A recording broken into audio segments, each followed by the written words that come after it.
సమయానికి దేవుళ్ళ వచ్చిన పసుపు కుంకుమలు కాపాడేవు బాబు, లేకపోతే ఏమైపోయి ఉండేవాళ్ళము. అలా అనకండమ్మా. ఆ పరిస్థితిలో మనిషి అన్నవాడు ఎవడు చూసినా ఆ మాత్రం సహాయం చేస్తాడు. నీకు తెలియదు బాబు, ఈ ఊరు మమ్మల్ని వెలేసింది. మాకెవరు సహాయం చేసినా ఈ ఊరి పెద్దలు వాళ్ళ మీద కక్షి కడతారు. ఊరు నుంచి వెలేసేంత నేరం మీరేం చేశారు? మంచితనం రాజ్యం చేసే చోట చెడ్డతనం నేరం అనిపించుకుంటుంది. చెడ్డతనం రాజ్యం చేసే చోట మంచితనం నేరం అవుతుంది బాబు.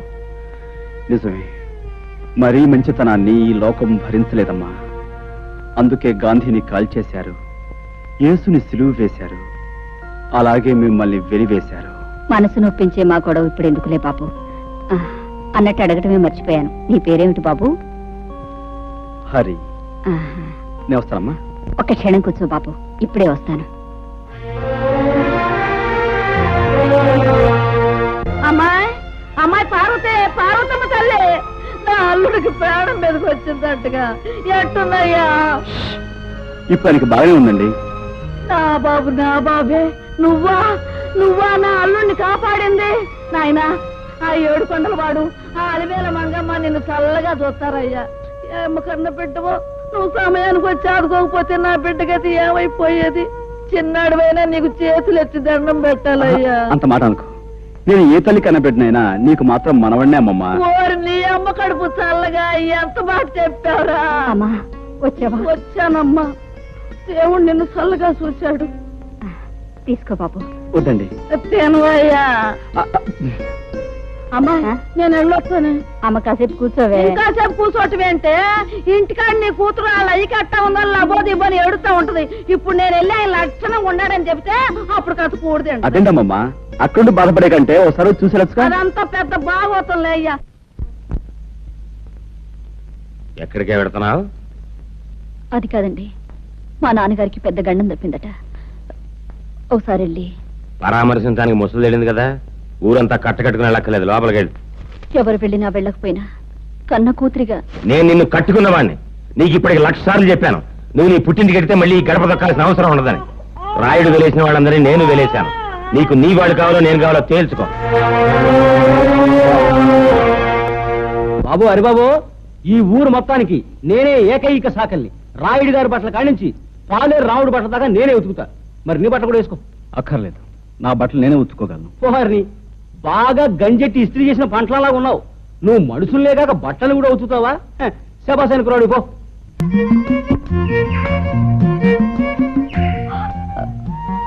గట్టు దిగి పక్కకు తప్పుకో, నేను వెళ్ళాలి. వయసు మళ్ళే వరకు నేను ఈ గట్టు మీదే సెటిల్ అయిపోతాను అనుకుంటున్నావా? నేను వెళ్ళాలి, నువ్వే తప్పు. నేనెందుకు తప్పుకోవాలి? ఇదంతా మా పొలం, ఈ గట్టు మాది. యువతల పక్క పొలం నాది కనుక ఈ గట్టు మీద నీకెంత హక్కు ఉందో నాకు అంతే హక్కు ఉంది. అయితే నువ్వు తప్పుకోనంటావు. అంటావు కాదు, అన్నాను. విన్నావుగా. మర్యాదగా చెప్తే వినవా? నాకు నచ్చని విషయం అమర్యాదగా చెప్పినా వినను. సభ్యతున్నవాడివైతే ఆడపిల్లకి మర్యాద ఇచ్చి తప్పుకోవాలి. సంస్కారం ఉన్నదానివైతే మగ పిల్లవాడికి మర్యాద ఇచ్చి నువ్వే తప్పుకోవాలి. ఏమిటి, నీకు నేను మర్యాద ఇవ్వాలా? మర్యాద ఒక్కటే ఇవ్వాలని రూల్ లేదు. ముద్దు ఇవ్వచ్చు, మనసు ఇవ్వచ్చు, సొగసు ఇవ్వచ్చు. నన్ను పొరదలో పడేస్తావా? నీ పని చెప్తాను. ఏంటి చెప్పేది వంకాయ్? ఇదిగో, ఇప్పుడు బురదలో పడేలా చేశానా? 4 రోజులు తిరక్క ముందే నిన్ను నా గుండెల మీద పడేలా చేస్తావు. ఏమిటి నువ్వు చేసేది? చింతకాయ పచ్చడి? పచ్చడి కాదే, పోట్ల గిత్త పందెం. నువ్వు నా మీద పడి కౌగిలించుకుని తీరుతావు, అప్పుడు నేను నిన్ను ఖచ్చితంగా ముద్దు పెట్టుకుని తీరుతాను. చూస్తుండు. ఏమిటయా, ఏమిటి మీ గోల? ఎరువుల కోసం దరఖాస్తులు పెట్టుకున్నాం. మరి నిన్న సాయంకాలం దిగిన ఎరువులు ఇవాళ ఉదయానికి అయిపోయంటే మేమేమైపోవాలి బాబు గారు? అవును బాబు గారు, చాలా అన్యాయం. అన్యాయం. ఎరువులన్నీ మేము ఏమన్నా పిండి వంట చేసుకుని తినేసేసామా? ముందు వాళ్ళకి ముందు ఇచ్చాం, తర్వాత కోట వచ్చినప్పుడే మీకు శాస్త్ర ప్రకారం ఈ సంవత్సరం ప్రారంభకాలం నుంచి కుజుడు కుంటినరకే నడుస్తున్నాడు. మళ్ళీ కోట ఎప్పుడు వచ్చేది? కుజుడు బుధుల్లోకి వెళ్ళి రేపటి ఇంగ్లీష్ పేపర్లో ఇవాళ తాజా వార్త. కుజుడు బుధుల్లోకి రాకుండానే అక్కడ గోడౌన్ తలుపులు తెరుచుకుంటున్నా.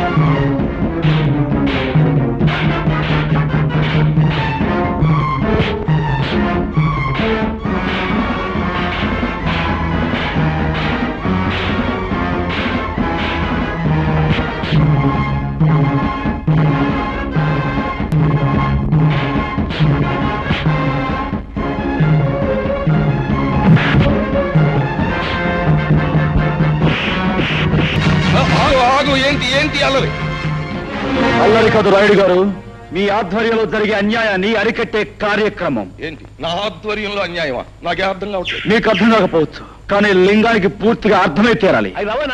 పేద రైతులు చదివితే ఎరువులు అయిపోయని చెప్పాడు ఈ పెద్ద మనిషి. మరి గొడవలో దాచిన సరుకంతా ఎవరి కోసం చెప్తే విని ఆనందిస్తాం. ఏమయ్యా లింగం, నాతో కూడా ఎరువులు అయిపోయాయనే చెప్పావు, మరి ఆ మూటలన్నీ అలా దాచుంచావు. అదేంటండి బాబు, తమతో చెప్పాకే అదేంటండి తెలియనట్టు నోరెత్తా ఉంటారు. ఇదే కుర్రోళ్ళ చేత ఇక్కడే గోయిదేంచి కప్పెట్టించేస్తా. మంతులా అయ్యా ఒక్క కాపుగా చూడారి బాబు, నీలాగే నేను అన్యాయాన్ని అధర్మాన్ని సహించలేను. మా లింగం పేద రైతులను ఇలా మోసం చేస్తున్నాడని నాకు ఇప్పుడే తెలిసింది. ఇంకెప్పుడు ఇలా జరగనివ్వను. ఇప్పుడున్న ఎరువులన్నింటినీ పేదలైన రైతాంగానికి వెంటనే పంపిణీ చేయించేస్తాం. చాలా సంతోషం, మీరు మంచివారని విన్నాను. ఇప్పుడు మీ మాటల ద్వారా అది నిజమని తెలుసుకున్నాను. పునరావు, మనం వచ్చిన పని పూర్తయింది, వెళదాం పదండి. ఇది ఎక్కడ దారుణం అండి? దాచి ఉంచు బ్లాక్ లో అమ్ముకుందామని చెప్పింది మీరేగా, అందరి ముందు నన్ను వ్యర్థం చేశారు. అబ్బా, మరి ఊరికి అలా గిజ్జు పోకయా? ఆ కరోనా కొడుకుల ముందు మొత్తం అంతా ఎదవలం అయిపోవడం ఎందుకు? నీ నొక్కి చెప్తే సరిపోద్ది కదా అని అలా అన్నావు. ఓసే సుబ్బులు, గెలవలేని వాళ్ళు ఉత్త పుణ్యానికి రెచ్చిపోయి పందాలు కాసేయకూడదే. నేను ఇప్పుడు ఏం పందెం కాసానే? కాసేవని కాదే, ఎప్పుడైనా కాసే ముందు గుర్తుంచుకో, నేనెవరినైనా ముద్దు పెట్టుకుంటాను అన్నాననుకో, పెట్టుకొని తీరతా. అది పందెమంటే.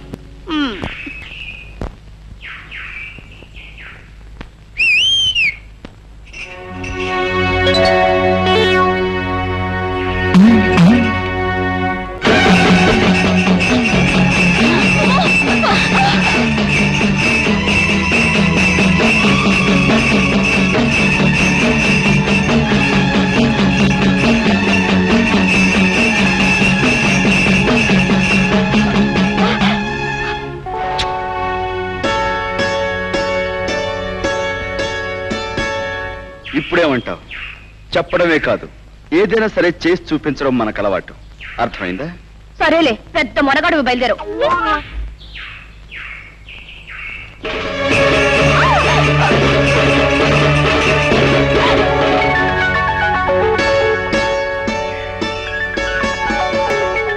రావయ్యా, అరే రా నాయన, సమయానికి వచ్చావయ్యా.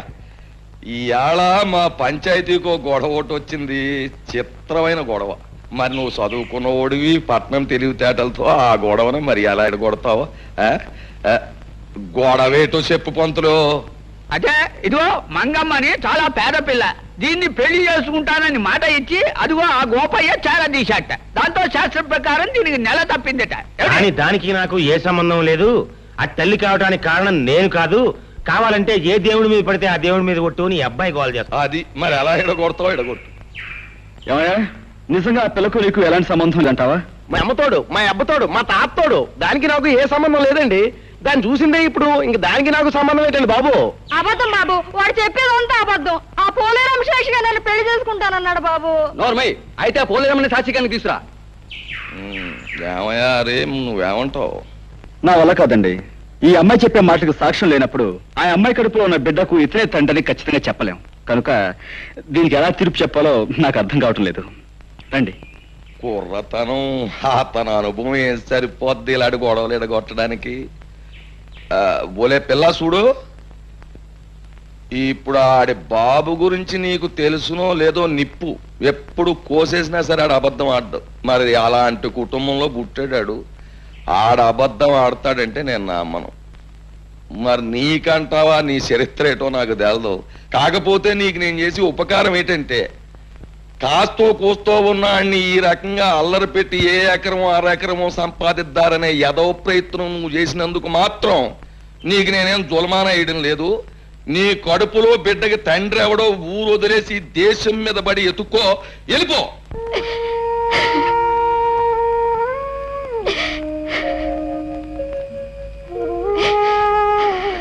అక్క అక్క మన తిరణాల్లో కొన్న లాటరీ టికెట్ కి 5 లక్షలు వచ్చాయి. వచ్చే మంగా నువ్వు ఎంత అదృష్టవంతురాలివే. ఆ డబ్బుతో పొలాలు కొనుక్కోవచ్చు, గొడ్డు గోదా కొనుక్కోవచ్చు, పెద్ద ఇల్లు కట్టించుకోవచ్చు. తప్పకనే ఒలే మంగా, నిన్ను కాదన్న కానుంచి నా మనసు ఎంత విశ్వసలాడిపోయి దిగాలు పడిపోతున్నదో నీకేడు తెలిసే. ఏదో మా మేనమామ 5 ఎకరాలు పొలం ఎత్తాడంటే ఆశపడి కాదన్నానే గాని నిజానికి నీ మీద ప్రేమ లేకపోతే కడుపుతదేటి? అసలు నిన్ను అన్యాయం చేస్తే ఈ భూదేవత ఆ భగవంతుడు నన్ను ఊరుకుంటారేటి?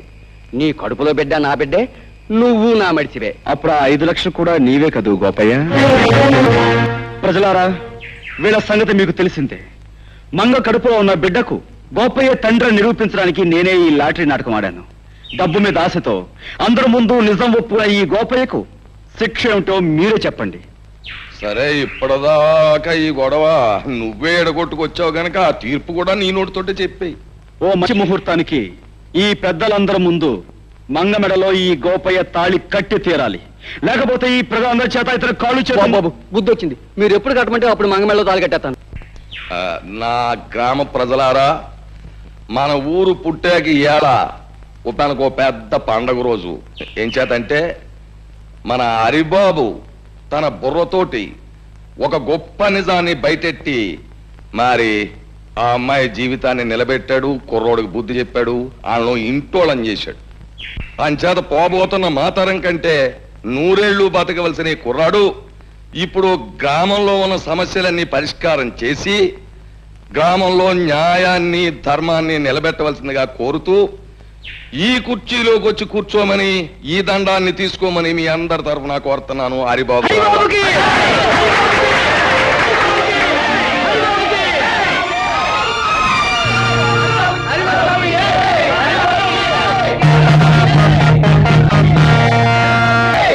బాబు హరి, 10 మంది కోసం పాటుపడే నిన్ను ఆ భగవంతుడు చల్లగా చూడాలి. హారతి తీసుకో. నాకు ఈ హారతి కంటే ముఖ్యంగా కావాల్సిన మీ ఆశీస్సులమ్మా. ఊరందరికీ ఉపకారం చేసి నా లక్ష్యం నెరవేర్చుకోవాలంటే ఆది దంపతులంటే మీ ఇద్దరి దీవెనలో నాకు కావాలి. లే బాబు.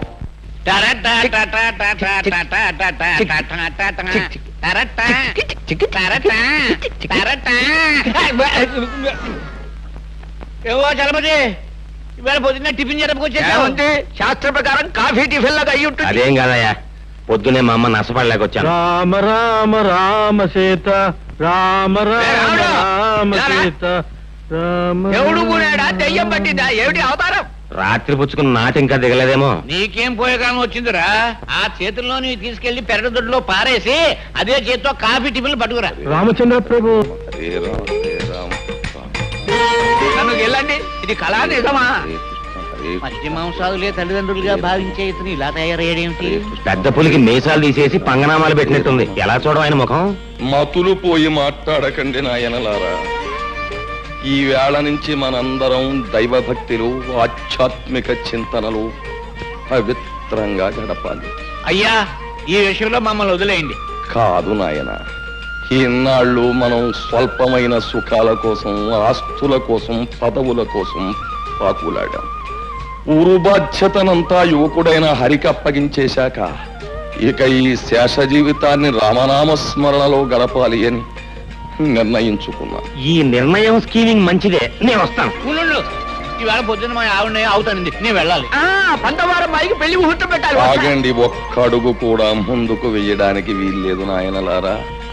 నాతో పాటు మీ అందరూ కూడా రామనామ సంకీర్తనంలో పవిత్రంగా బ్రతుకుతారు ప్రభు అని ఆ శ్రీరామచంద్రుడికి నేను మొక్కేసుకున్నాను. పదండి. అదేవిడు పూజారి గారు స్వామివారి విగ్రహంలా అలా దిగుసుకుపోయారు. మా హరిబాబు పేర స్వామివారికి అర్చన చేయించండి. అలాగేనండి. రామ కోదండరామ, చీకట్లో బతుకుతున్న మాకు వరిబాబనే దీపాన్ని ప్రసాదించి వెలుతురునిచ్చావు. మాకు ఊరికి ఎంతో ఉపయోగపడుతున్న ఆ చిరంజీవిని 10 కాలాల పాటు చల్లగా ఉండేలా ఆశీర్వదించు స్వామి. అనందయ్య రామా. నన్నొక్కడే కాదండి, ఊరందరినీ కూడా చల్లగా చూడమని ఆ భగవంతుని కోరండి. అదేమిటి హరిబాబు, స్వామి నిన్ను చల్లగా చూస్తే ఊరు నువ్వు చల్లగా చూస్తావనే నమ్మకం మాకుంది.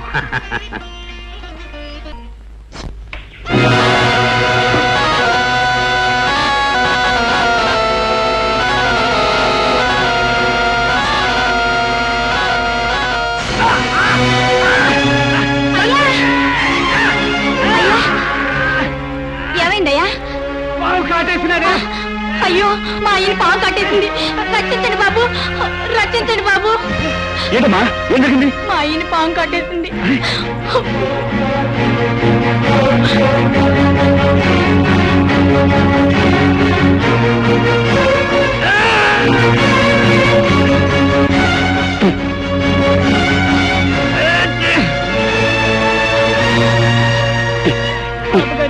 మా అయ్యకి మరేం పర్వాలేదమ్మా, ఎందుకని మంచిది.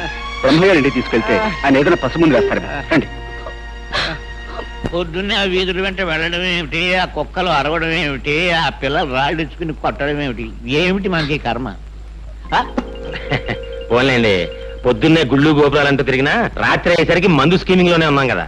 ఎలాగూ మందు కార్యక్రమం ఉంది గనక శాస్త్ర ప్రకారం ఆయన వచ్చేదంటే కాస్త భక్తి నటించి భజన చేద్దాం.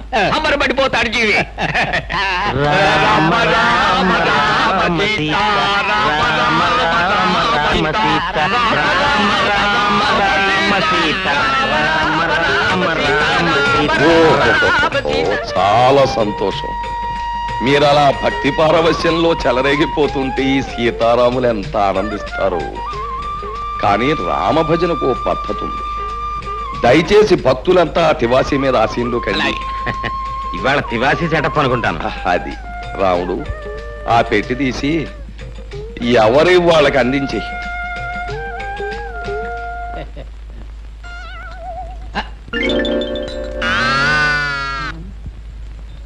రామచంద్ర ప్రభు. ఏమిటండి బాబు ఇవి? చిడతలు తాళాలును. ఎందుకండి? పసందుగా భజన సాగించడానికి అవసరమైన సంగీత సామగ్రి. వీటితో మేమంతా భజన చేస్తాం. మరి మందు? ఛీ, రామ భజన చేసే నోటితో మందు అని అడగడానికి సిగ్గులేదు నీకు? ఈ వేళ నుంచి ఆ నీచము క్షుద్రమైన పానీయాన్ని వదిలేశాం. భజన కాగానే శ్రీవారి పాదతీర్థం, ఆ తర్వాత చల్లటి కొబ్బరి నీళ్ళు. అమ్మో, నా కడుపులో పోట్లు వస్తున్నాయి, నేను ఇంటికి వెళ్ళిపోతాను. పోట్ల ఎందుకయ్యా, ఇంటికి అలా కూర్చో, మన పెరట్లో ఆబోతుంది. ఉత్సాహంగా వచ్చి 2 పోట్లు ఇస్తున్న పొట్టలో ఎక్కడదక్కడ చదువు. బాబు తాళాలు ఇస్తే నేను ఇంటికి వెళ్ళి భజన చేసుకుంటాను బాబు. ఇంటికా? వ్యక్తిగతంగా భజన చేస్తే ముక్తి మోక్షం లభించవు నాయన. భజన అనేటటువంటిది ఎప్పుడు కూడా ఒక చోట కూర్చుని ప్రశాంతంగా సామూహికంగా చేసినప్పుడే దాని ఫలితం. మర్చిపోయాను, రేపటి నుంచి ఇదే వేళకి ప్రతిరోజు ఇక్కడ భజన కార్యక్రమం ఉంటుంది. ఒకవేళ ఎవరికైనా ఒంట్లో జ్వరం వచ్చి గాని, కడుపులో పోట్లు వచ్చి గాని, నీరసంగా ఉండి గాని, భజనకు హాజరు గాని పక్షంలో నేను మాత్రం రాను. 1 గంట అటు ఇటులో ఆబోత్ వచ్చి మిమ్మల్ని పరామర్శిస్తుంది. పంతులు మొదలుపెట్టు.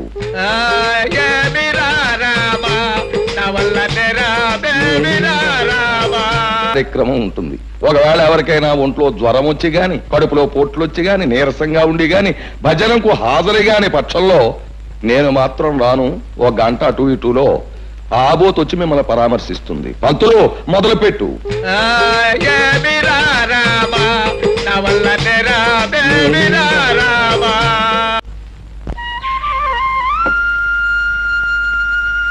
హరిబాబు, నువ్వా? ఏమిటమ్మా ఇలా వచ్చావు? ఇవి మీకు ఇచ్చిపోతాం వచ్చాను బాబు. ఎందుకు చెప్పమ్మా ఇవన్నీ? మా అయ్య ప్రాణాలు కాపాడి మీకు. మా ప్రాణాలు ఇచ్చినా తక్కువే అవుద్ది. ఏదో కలిగినంతలో తెచ్చాను, కాదనకి తీసుకోండి బాబు. భలే దానివే, నేనేదో ఊరికి ఉపకారం చేసినట్లు ఏమిటమ్మా ఈ కానుకలు? నిజంగానే మీరు ఈ ఊరికి ఉపకారం చేశారు. మీరు వచ్చిన తర్వాతే ఈ ఊరు బాగుపడింది. మీరు దేవుడు లాంటి వారు బాబు. నేనేవి దేవుని కాను, దేవతని కాను. నీలాంటి మంచి మనసున్న చెల్లెమ్మకు అన్నయ్యను. అన్నయ్య, ఏమే వీడింకా రాలేదే? నీకు తెలియదేముందమ్మమ్మ. ఆ రాయుడు గారి కొలు నుంచి రావాలిగా, తీర్థం ప్రసాదం పుచ్చుకొని ఈ రాయుడిగాడి జమ్మడి పానం నా బిడ్డకి ఏం మందు పెట్టాడు ఈ నమ్మరు మింగ. నన్నేమన్నాను గానీ మా రాయుడు గారిని తిట్టే స్కీమింగ్ అన్ని పెడితే మాత్రం నేను ఊరుకోనా? ఊరుకోపోతే ఊరేసుకుని తావరా సచ్చినాడ. అయినా నీకు ఆడి కాళ్ళ పడి ఉండాల్సిన కర్మమేమొచ్చిందిరా? లక్షణంగా మీ అయ్య పోతా పోతా ఈ లంకంత కొంప 10 ఎకరాల మాగాని ఇచ్చిపోయాడు. మహారాజులాగా కాలు మీద కాలేసు కూర్చోక అయినా నీకుండాలిరా బుద్ధి. నీకు ప్రాణానికి ప్రాణమైన అక్కని బావని ఊరు నుంచి ఎలేశాడు, రాక్షసి చచ్చినాడు. అయినా నీ కాడితో సావాసమేమిట్రా? ఆడి కలరా వచ్చి కొట్టుకుపోను. అమ్మా రెచ్చిపోతున్నా, నాకు ఒళ్ళు మండిపోతా చెప్తున్నాను. అమ్మమ్మ ఆయనతో గొడవ ఎందుకు నువ్వు తిను? నువ్వు నోరు మూసుకోవే. ఏంట్రా ఒళ్ళు మండిపోతుందా? ఒళ్ళు మండిపోతే ఆ రాయుడుగాడు నువ్వు ఇద్దరు కలిసి పెద్ద చెరువులో దూకండి. ఇదిగో చూడు, ఇంకొకసారి నా దగ్గర రాయుడుగాడి మాట ఎత్తినా అన్ని పొగిడినా నాకు ఈ అన్నం కూడా సహించదు. తినపోతే మానేవే, మానే. ఏంటి నువ్వు తినపోతే మానే. విన్నావా? మానేస్తాను రా, మానేస్తాను. ఒక్క పూట తిండి లేకపోతే నేను ఎంత వస్తాను అనుకున్నావా? ఆ రాయుడుగాడి పేరు చెప్పుకుని నువ్వే ముద్దలు తినరా? ఆఖరికాడు సావాసం చేసి ఈడు కన్న తల్లినే అన్నం తినద్దనే కాడికొచ్చాడు. ఇక ముందు ఏమైపోతాడు? అమ్మమ్మ నా మాట విను. ఇదిగా నేనెవరనుకున్నావే? సత్య స్వర్గానున్న సీతపల్లి హరిశ్చంద్ర పెళ్ళాన్ని. నేను మాట అంటే మాటి, నేను చచ్చినా తిన్ను.